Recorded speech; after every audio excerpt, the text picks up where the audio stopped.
출애굽기 19장 14절에서 25절입니다. 키워드는 신의 산 기슭, 하늘의 하나님, 올려지는 기도입니다.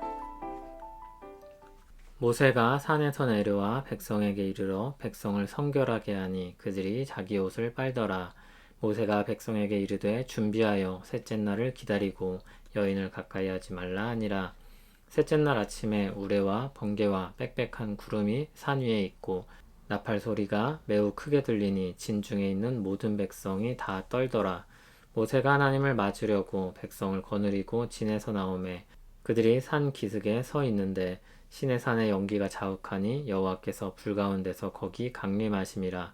그 연기가 옹기 가마 연기 같이 떠오르고 온 산이 크게 진동하며 나팔 소리가 점점 커질 때 모세가 말한즉 하나님이 음성으로 대답하시더라. 여호와께서 신의 산 곧 그 산 꼭대기에 강림하시고 모세를 그리로 부르시니 모세가 올라가매 여호와께서 모세에게 이르시되 내려가서 백성을 경고하라. 백성이 밀고 들어와 나 여호와에게로 와서 보려고 하다가 많이 죽을까 하노라. 또 여호와에게 가까이 하는 제사장들에게 그 몸을 성결히 하게 하라. 나 여호와가 그들을 칠까 하노라. 모세가 여호와께 아뢰되 주께서 우리에게 명령하여 이르시기를 산 주위에 경계를 세워 산을 거룩하게 하라 하셨사온즉 백성이 신의 산에 오르지 못하리이다. 여호와께서 그에게 이르시되 가라. 너는 내려가서 아론과 함께 올라오고 제사장들과 백성에게는 경계를 넘어 나 여호와에게로 올라오지 못하게 하라. 내가 그들을 칠까 하노라. 모세가 백성에게 내려가서 그들에게 알리니라. 아멘. 모세가 하나님의 말씀을 듣고 내려와서 말씀대로 준비합니다. 성결을 위해서 의식을 치릅니다. 옷을 빨고 여인을 가까이 하지 않습니다. 성은 하나님이 주신 선물이지만 필요에 따라서 일시적인 절제가 요구되기도 합니다. 두 가지 예가 있는데 신명기 23장 9절 이하를 보면 거룩한 전쟁을 앞두고 정결하기 위해서 몽설을 했을 경우에 조치 사항이 나옵니다. 해질 때 목욕을 하고 진으로 돌아오게 한 것입니다. 또 고린도전서 7장 5절을 보면 기도할 시간을 얻기 위해 얼마 동안 분방할 수 있다고 하였습니다. 그렇게 의식을 행하고 셋째 날 아침 우레와 번개와 빽빽한 구름이 산 위에 있고 나팔 소리가 매우 크게 들렸습니다. 모든 백성은 두려워 떨었습니다. 모세는 하나님을 뵙기 위해 진에서 나와 산으로 올라갔습니다. 이스라엘 백성들은 산 기슭에 머물렀습니다. 신의 산에는 연기가 자욱했고 불 가운데 여호와께서 임하셨습니다. 온 산이 흔들리고 나팔 소리가 점점 커졌습니다. 그리고 하나님께서 말씀하셨습니다. 모세는 산 꼭대기로 불려 올라갔다가 하나님의 말씀을 듣고 다시 내려오게 됩니다. 백성들에게 경고를 하기 위함입니다. 21절을 보면 백성들이 더 가까이서 하나님을 뵈려고 밀려들다가 죽을 것을 염려하셨습니다. 그것이 부주의함이든지 종교적인 관심이든지 그것보다 거룩하신 하나님의 말씀을 지키는 것이 더 중요했습니다. 또 제사장들에게는 더욱더 성결이 강조되었습니다. 모세는 내려가서 경고의 말씀을 전했고 산 주위 경계를 강화했습니다. 그리고 하나님의 말씀을 따라서 아론과 함께 다시 올라갑니다. 율법을 받고 언약을 수립하기 전에 하나님의 말씀을 따라서 준비하고 서게 됩니다.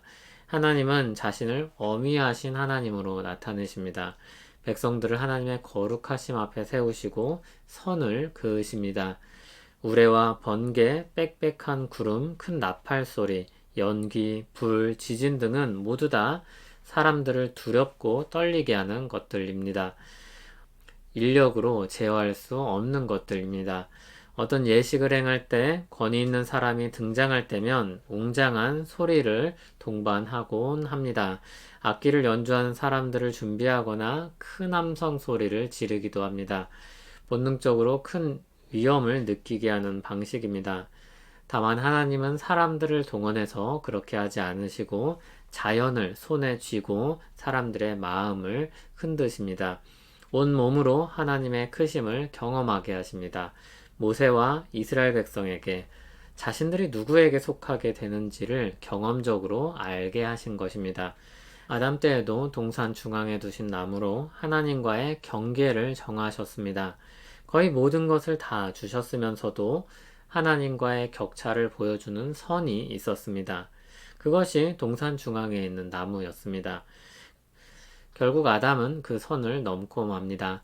그리고 타락한 인간은 언제나 그 선을 넘습니다. 여러 가지로 스스로 포장합니다. 호기심, 열정, 자아실현 등입니다. 너무나도 친밀하게 찾아오신 하나님의 은혜 때문에 우리는 종종 이것을 놓치곤 합니다. 하나님은 우리를 친구로 대하시기도 합니다. 하나님은 우리를 아빠라고 부를 수 있는 자녀로도 대하십니다. 예수 그리스도의 십자가와 중보로 말미암아 우리는 하나님과 아주 친밀한 관계를 맺게 되었습니다. 그리스도의 십자가에서 우리 죄와 부정함은 모두 소멸되었습니다. 승천하신 그리스도께서 하나님과 우리 사이에 계셔서 우리는 언제나 하나님께 받아들여집니다. 그럼에도 하나님은 언제나 하나님이십니다. 우리가 경외해야 할 대상이며 예배할 창조주이시며 구원자이십니다. 하나님의 위대하심과 친밀함의 균형은 예수님께서 가르쳐 주신 기도에 잘 나타납니다. 우리는 하늘에 계신 우리 아버지의 백성으로 기도합니다. 하늘에 계신 높으신 하나님이시며 우리 아버지 되시는 하나님이십니다. 시내산 사건은 그 높은 곳에 계신 하늘에 계신 하나님이 자기 백성들에게 찾아오시고 그들과 관계를 맺으시는 사건입니다. 부정적인 생각은 우리 마음과 삶을 갉아먹습니다. 위대하신 하나님에 대한 이미지도 부정적인 생각에 비춰보면 무섭고 가까이 하고 싶지 않은 모습이 됩니다. 그러나 은혜 안에서 위대하신 하나님을 바라보면 달라집니다. 그렇게 위대하신 하나님이 우리 하나님이시며 우리를 책임지시는 것입니다. 우리가 드린 기도는 하늘에 계신 능력의 하나님께 올라가는 것입니다. 그러므로 두려움이 아니라 든든함이 되는 것이죠. 요한계시록을 보면 마지막이 가까울수록 치열한 영적 싸움이 벌어집니다. 고된 삶 가운데 성도들은 기도합니다. 요한계시록 8장 3절 4절을 보면 천사들이 그 고된 성도들의 기도를 가지고 올라갑니다. 그렇게 기도하여 힘을 얻은 성도들이 모든 환난을 견디고 승리하게 됩니다. 하나님께서 모든 싸움을 종식시킬 그날까지 견뎌내는 성도들은 위대하신 하나님을 붙잡는 사람들입니다. 하나님을 힘입어 싸우고 견디는 사람들입니다. 그들은 주께서 주시는 승리를 얻게 될 것입니다. 위대하신 하나님께 속한 백성이 된다는 것이 가진 의미를 기억하고 새기길 바랍니다. 그리고 우리가 드려지는 그 기도에 힘이 되기를 바랍니다. 우리는 그분께 속했고 우리 기도는 그분께 올려집니다. 이 복된 은혜 가운데 사는 우리 되길 소원합니다.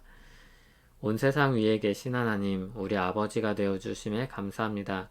우리 기도가 주께 올려지는 줄 믿습니다.